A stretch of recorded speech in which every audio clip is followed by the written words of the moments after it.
بسم اللہ الرحمن الرحیم۔ جیسا کہ آپ جانتے ہیں کہ ہم مطالعہ کر رہے ہیں سید ابو العالیٰ مودودی رحمۃ اللہ علیہ کی کتاب کا، جس کا عنوان ہے اسلامی نظام زندگی اور اس کے بنیادی تصورات۔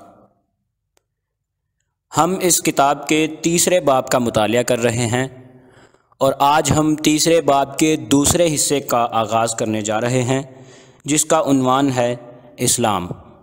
تو آئیے آغاز کرتے ہیں۔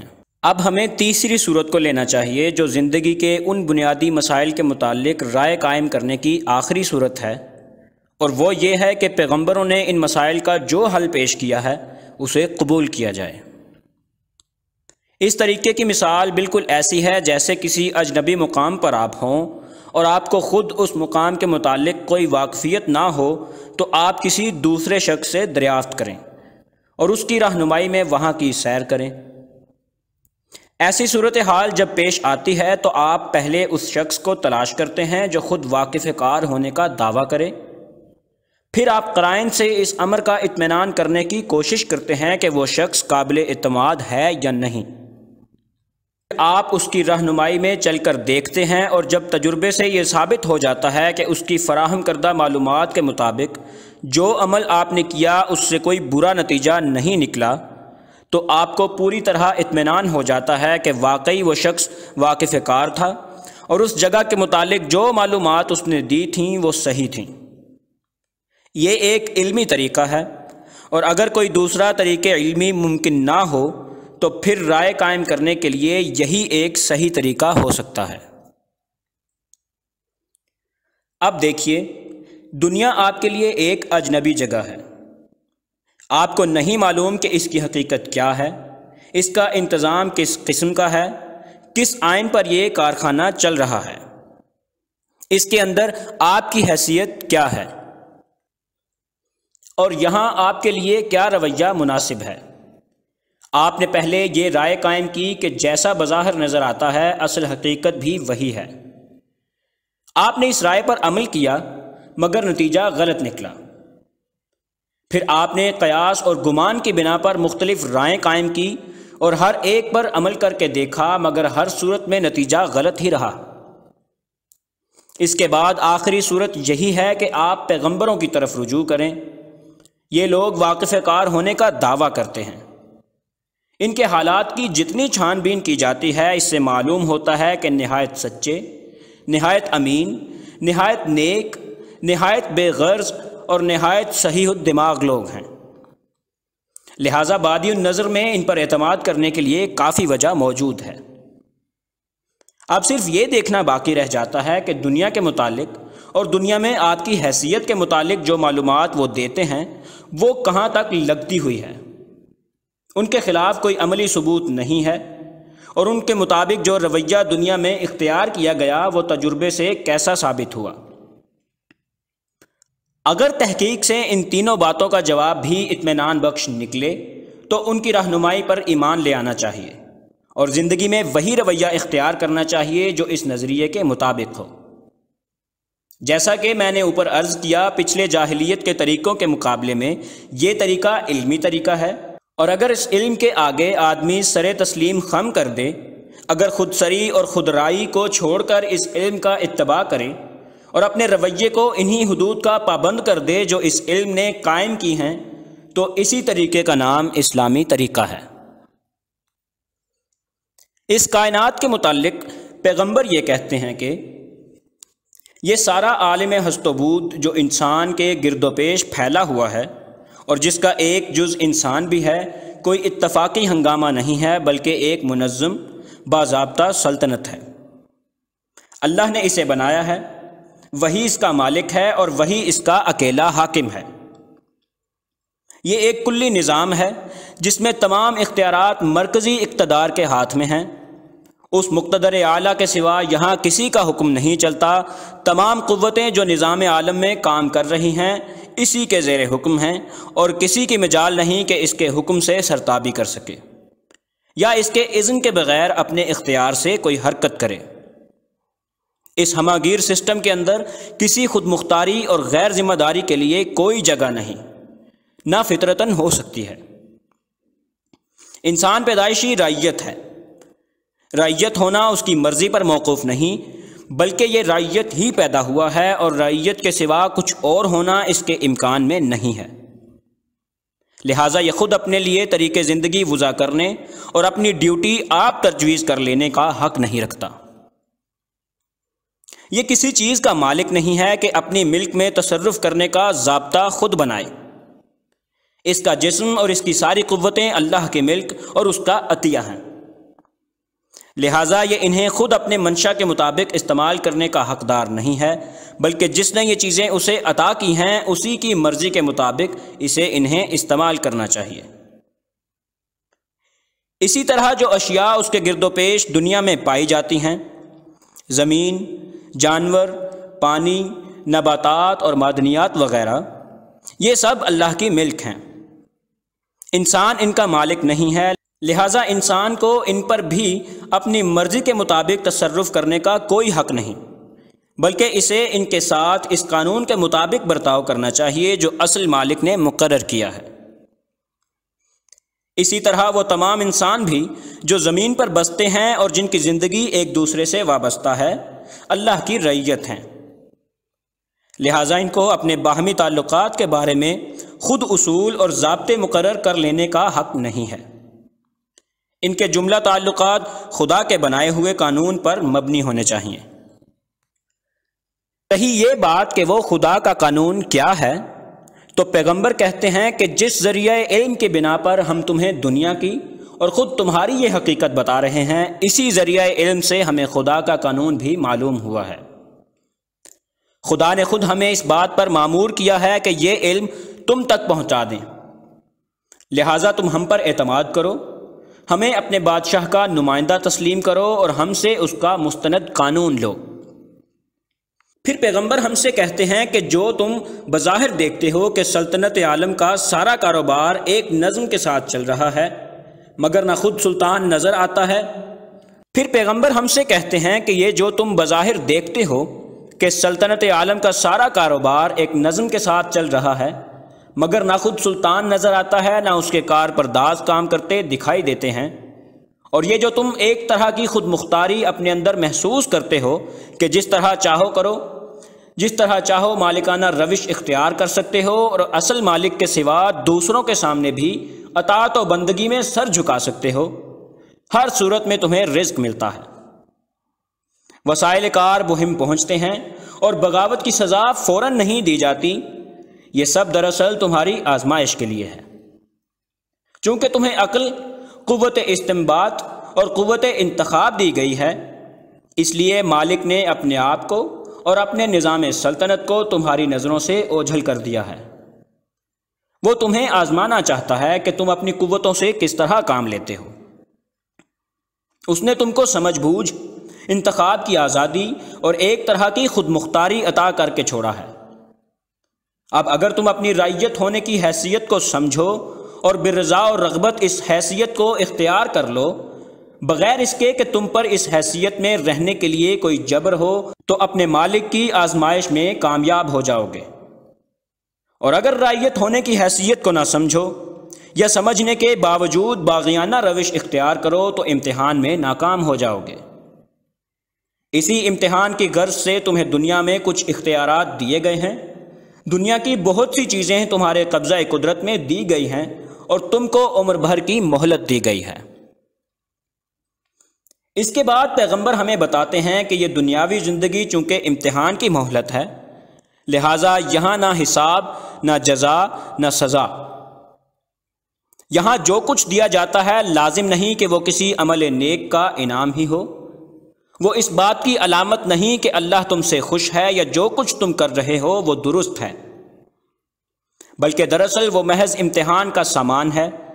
مال، دولت، اولاد، خدام حکومت، اسباب زندگی، یہ سب وہ چیزیں ہیں جو تمہیں امتحان کی غرض سے دی جاتی ہیں تاکہ تم ان پر کام کر کے دکھاؤ اور اپنی اچھی یا برا قابلیتوں کا اظہار کرو۔ اسی طرح جو تکلیفیں، نقصانات، مصائب وغیرہ آتے ہیں وہ بھی لازماً کسی عمل بد کی سزا نہیں ہیں، بلکہ ان میں سے بعض قانون فطرت کے تحت آپ سے آپ ظاہر ہونے والے نتائج ہیں۔ بعض آزمائش کے ذیل میں آتے ہیں اور بعض اس وجہ سے پیش آتے ہیں کہ حقیقت کے خلاف رائے قائم کر کے جب تم ایک رویہ اختیار کرتے ہو تو لا محالہ تمہیں چوٹ لگتی ہے۔ بہرحال یہ دنیا دارالجزا نہیں ہے بلکہ دارالامتحان ہے۔ یہاں جو کچھ نتائج ظاہر ہوتے ہیں وہ کسی طریقے یا کسی عمل کے صحیح یا غلط، نیک یا بد، قابل ترک یا قابل اخذ ہونے کا معیار نہیں بن سکتے۔ اصلی معیار آخرت کے نتائج ہیں۔ مہلت کی زندگی ختم ہونے کے بعد ایک دوسری زندگی ہے جس میں تمہارے پورے کارنامے کو جانچ کر فیصلہ کیا جائے گا کہ تم امتحان میں کامیاب ہوئے یا ناکام، اور وہاں جس چیز پر کامیابی و ناکامی کا انحصار ہے وہ یہ ہے کہ اولاً تم نے اپنی قوت نظر و استدلال کے صحیح استعمال سے اللہ تعالیٰ کے حاکم حقیقی ہونے اور اس کی طرف سے آئی ہوئی تعلیم و ہدایت کے من جانب اللہ ہونے کو پہچانا یا نہیں، اور ثانیاً اس حقیقت سے واقف ہونے کے بعد آزادی انتخاب رکھنے کے باوجود تم نے اپنی رضا اور رغبت سے اللہ کی حاکمیت اور اس کے حکم شرعی کے سامنے سر تسلیم خم کیا یا نہیں۔ دنیا اور انسان کے متعلق یہ نظریہ جو پیغمبروں نے پیش کیا ہے ایک مکمل نظریہ ہے۔ اس کے تمام اجزاء میں ایک منطقی ربط ہے، کوئی جز دوسرے جز سے متناقض نہیں ہے۔ اس سے تمام واقعات عالم کی پوری توجیہ اور آثار کائنات کی پوری تعبیر ملتی ہے۔ کوئی ایک چیز بھی مشاہدے یا تجربے میں ایسی نہیں آتی جس کی توجیہ اس نظریے سے نہ کی جا سکتی ہو۔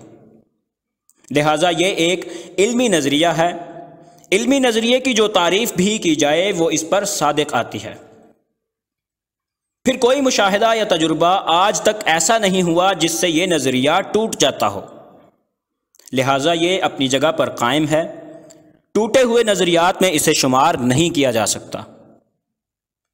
پھر نظام عالم کا جو مشاہدہ ہم کرتے ہیں اس سے یہ نظریہ نہایت اغلب نظر آتا ہے۔ کائنات میں جو زبردست تنظیم پائی جاتی ہے اسے دیکھ کر یہ کہنا زیادہ قرین دانش ہے کہ اس کا کوئی ناظم ہے بنسبت اس کے کہ کوئی ناظم نہیں ہے۔ اسی طرح اس تنظیم کو دیکھ کر یہ نتیجہ نکالنا زیادہ معقول ہے کہ یہ مرکزی نظام ہے اور ایک ہی مختار کل اس کا ناظم ہے بنسبت اس کے کہ یہ لامرکزی نظام ہے اور بہت سے ناظموں کے ماتحت چل رہا ہے۔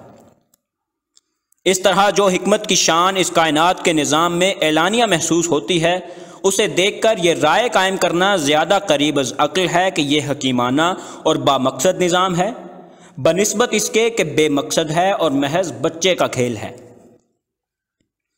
پھر جب ہم اس حیثیت سے غور کرتے ہیں کہ اگر واقعی یہ نظام کائنات ایک سلطنت ہے اور انسان اس نظام کا ایک جز ہے تو یہ بات ہمیں سراسر معقول معلوم ہوتی ہے کہ اس نظام میں انسان کی خود مختاری اور غیر ذمہ داری کے لیے کوئی جگہ نہیں ہونی چاہیے۔ اس لحاظ سے یہ ہمیں نہایت معقول نظریہ معلوم ہوتا ہے۔ پھر جب ہم عملی نقطہ نظر سے دیکھتے ہیں تو یہ بالکل ایک قابل عمل نظریہ ہے۔ زندگی کی ایک پوری اسکیم اپنی تمام تفصیلات کے ساتھ اس نظریے پر بنتی ہے۔ فلسفہ اور اخلاق کے لیے، علوم و فنون کے لیے، صلح و جنگ اور بین الاقوامی تعلقات کے لیے، غرض زندگی کے ہر پہلو اور ہر ضرورت کے لیے یہ ایک مستقل بنیاد فراہم کرتا ہے، اور کسی شعبہ زندگی میں بھی انسان کو اپنا رویہ متعین کرنے کے لیے اس نظریے سے باہر جانے کی ضرورت پیش نہیں آتی۔ اب ہمیں صرف یہ دیکھنا باقی رہ گیا ہے کہ اس نظریے سے دنیا کی زندگی میں کس قسم کا رویہ بنتا ہے اور اس کے نتائج کیا ہیں۔ انفرادی زندگی میں یہ نظریہ دوسرے جاہلی نظریات کے برعکس ایک نہایت ذمہ دارانہ اور نہایت منضبط رویہ پیدا کرتا ہے۔ اس نظریے پر ایمان لانے کے معنی یہ ہیں کہ آدمی اپنے جسم اور اس کی طاقتوں اور دنیا اور اس کی کسی چیز کو بھی اپنے ملک سمجھ کر خود مختارانہ استعمال نہ کرے، بلکہ خدا کی ملک سمجھ کر صرف اس کے قانون کی پابندی میں استعمال کرے۔ ہر چیز کو جو اسے حاصل ہے خدا کی امانت سمجھے اور یہ سمجھتے ہوئے اس میں تصرف کرے کہ مجھے اس امانت کا پورا حساب دینا ہے، اور حساب بھی اسے دینا ہے جس کی نظر سے میرا کوئی فعل، بلکہ کوئی دل میں چھپا ہوا ارادہ تک پوشیدہ نہیں ہے۔ ظاہر ہے کہ ایسا شخص ہر حال میں ایک ضابطے کا پابند ہوگا۔ وہ خواہشات کی بندگی میں کبھی شتر بے مہار نہیں بن سکتا، وہ ظالم اور خائن نہیں بن سکتا، اس کی سیرت پر کامل اعتماد کیا جا سکتا ہے۔ وہ ضابطے کی پابندی کے لیے کسی خارجی دباؤ کا محتاج نہیں ہوتا، اس کے اپنے نفس میں ایک زبردست اخلاقی انضباط پیدا ہو جاتا ہے جو اسے ان مواقع پر بھی راستی اور حق پر قائم رکھتا ہے، جہاں اسے کسی دنیاوی طاقت کی باز پرس کا خطرہ نہیں ہوتا۔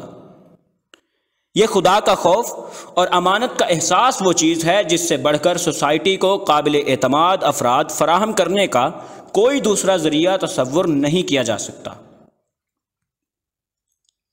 مزید یہ کہ یہ نظریہ آدمی کو نہ صرف سعی و جہد کا آدمی بناتا ہے، بلکہ اس کی سعی و جہد کو خود غرضی، نفس پرستی یا قوم پرستی کے بجائے حق پرستی اور بلند تر اخلاقی مقاصد کی راہ پر لگا دیتا ہے۔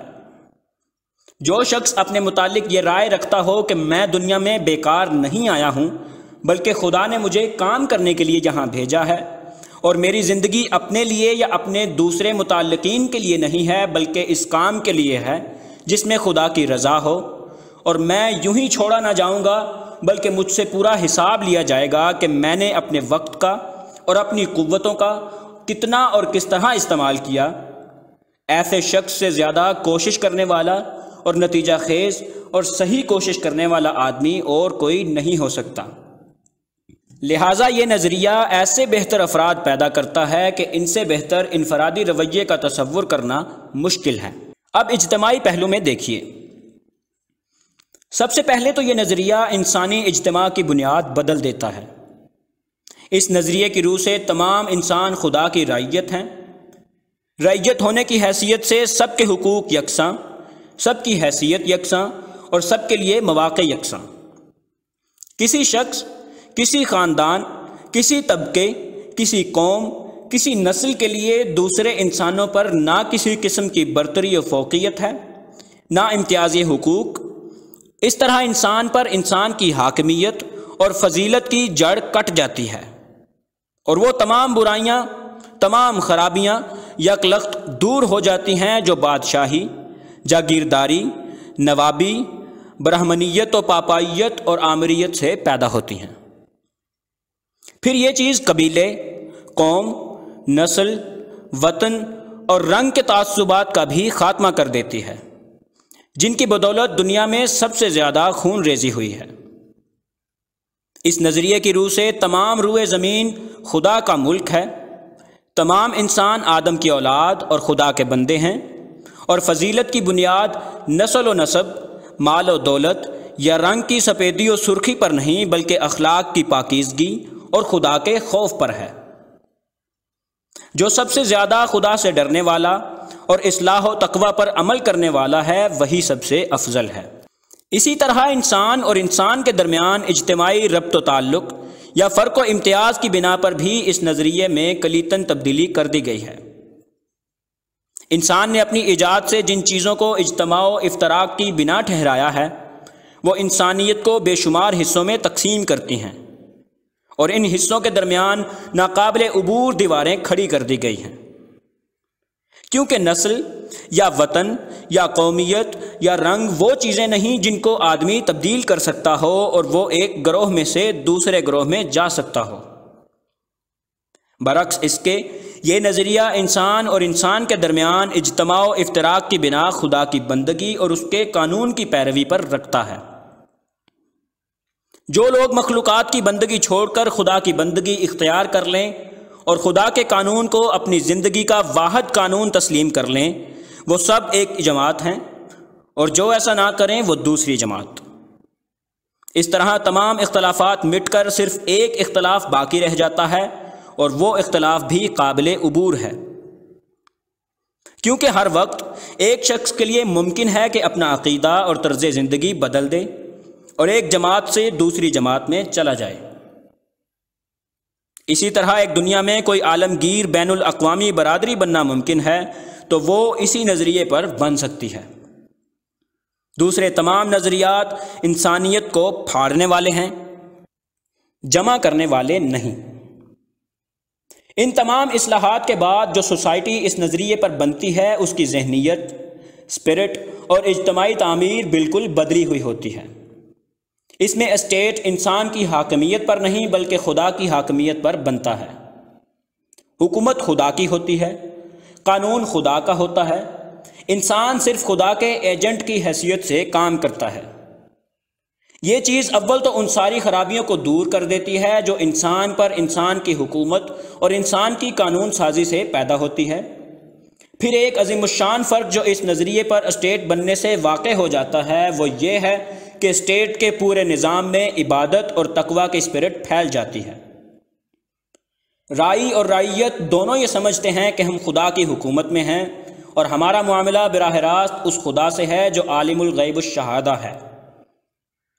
ٹیکس دینے والا یہ سمجھ کر ٹیکس دیتا ہے کہ وہ خدا کو ٹیکس دے رہا ہے، اور ٹیکس لینے والے اور اس ٹیکس کو خرچ کرنے والے یہ سمجھتے ہوئے کام کرتے ہیں کہ یہ مال خدا کا مال ہے اور ہم امین کی حیثیت سے کام کر رہے ہیں۔ ایک سپاہی سے لے کر ایک جج اور ایک گورنر تک ہر کارندہ حکومت اپنی ڈیوٹی اسی ذہنیت کے ساتھ انجام دیتا ہے جس ذہنیت کے ساتھ وہ نماز پڑھتا ہے۔ دونوں کام اس کے لیے یکساں عبادت ہیں اور دونوں میں وہی ایک تقوی اور خشیت کی روح درکار ہے۔ باشندے اپنے اندر سے جن لوگوں کو خدا کی نیابت کا کام انجام دینے کے لیے چنتے ہیں ان میں سب سے پہلے جو صفت تلاش کی جاتی ہے وہ خوف خدا اور امانت و صداقت کی صفت ہے۔ اس طرح سطح پر وہ لوگ ابھر کر آتے ہیں اور اختیارات ان کے ہاتھوں میں دیے جاتے ہیں جو سوسائٹی میں سب سے بہتر اخلاق کے حامل ہوتے ہیں۔ تمدن و معاشرت میں بھی یہ نظریہ تقوی اور طہارت اخلاق کی یہی اسپرٹ پھیلا دیتا ہے۔ اس میں نفس پرستی کے بجائے خدا پرستی ہوتی ہے۔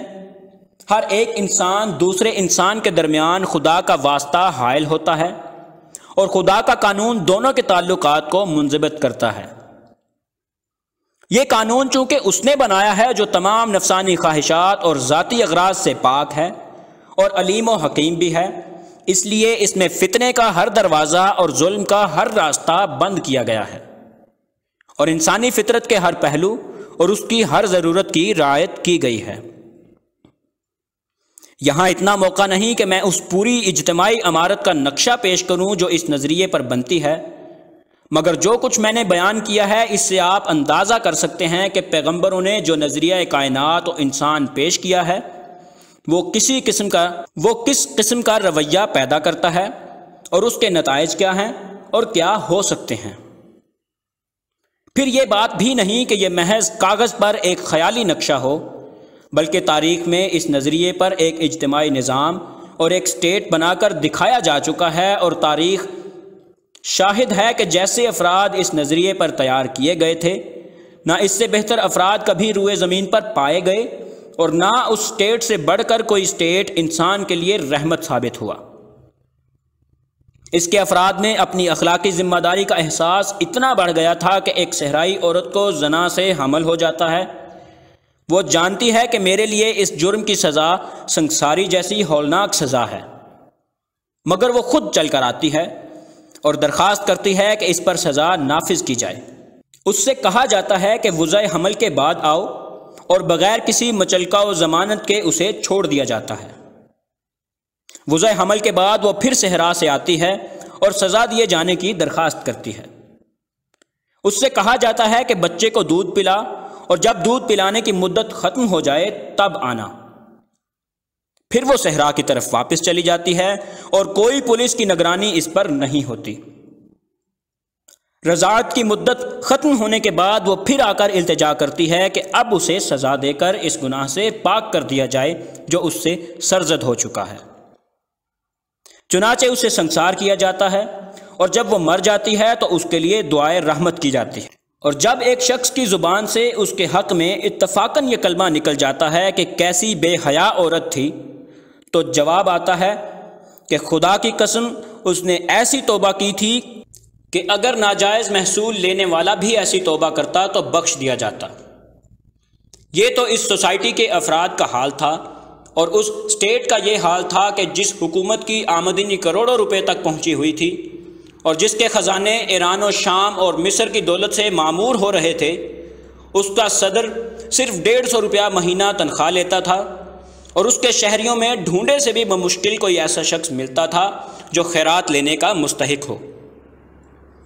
اس تجربے کے بعد بھی اگر کسی شخص کو یہ اطمینان حاصل نہ ہو کہ انبیاء نے نظام کائنات کی حقیقت اور اس میں انسان کی حیثیت کے متعلق جو نظریہ پیش کیا ہے وہ حق ہے، تو ایسے شخص کے لیے اطمینان کی کوئی دوسری صورت ممکن نہیں ہے، کیونکہ خدا اور فرشتوں اور آخرت کی زندگی کا براہ راست عینی مشاہدہ تو اسے بہرحال حاصل نہیں ہو سکتا۔ جہاں مشاہدہ ممکن نہ ہو وہاں تجربے سے بڑھ کر صحت کا کوئی دوسرا معیار نہیں ہے۔ مثال کے طور پر اگر ایک طبیب بیمار کے اندر مشاہدہ کر کے یہ نہیں دیکھ سکتا کہ فی الواقع سسٹم میں کیا خرابی پیدا ہو گئی ہے، تو مختلف دوائیں دے کر دیکھتا ہے، اور جو دوا اس اندھیری کوٹھری میں ٹھیک نشانے پر جا کر بیٹھتی ہے، اس کا مرض کو دور کر دینا ہی اس بات پر قطعی دلیل ہوتا ہے کہ سسٹم میں فی الواقع جو خرابی تھی یہ دوا اس کے عین مطابق تھی۔ اسی طرح جب انسانی زندگی کی کل کسی دوسرے نظریے سے درست نہیں ہوتی اور صرف انبیاء کے نظریے ہی سے درست ہوتی ہے، تو یہ بھی اس بات کی دلیل ہے کہ یہ نظریہ حقیقت کے مطابق ہے۔ فی الواقع یہ کائنات اللہ کی سلطنت ہے، اور واقعی اس زندگی کے بعد ایک زندگی ہے جس میں انسان کو اپنے کارنامہ حیات دنیاوی کا حساب دینا ہے۔ دینی کتب کی مزید آڈیوز اور مفید معلومات کے لیے ہمارے چینل منٹورز اکیڈیمیا کو ابھی سبسکرائب کر لیں۔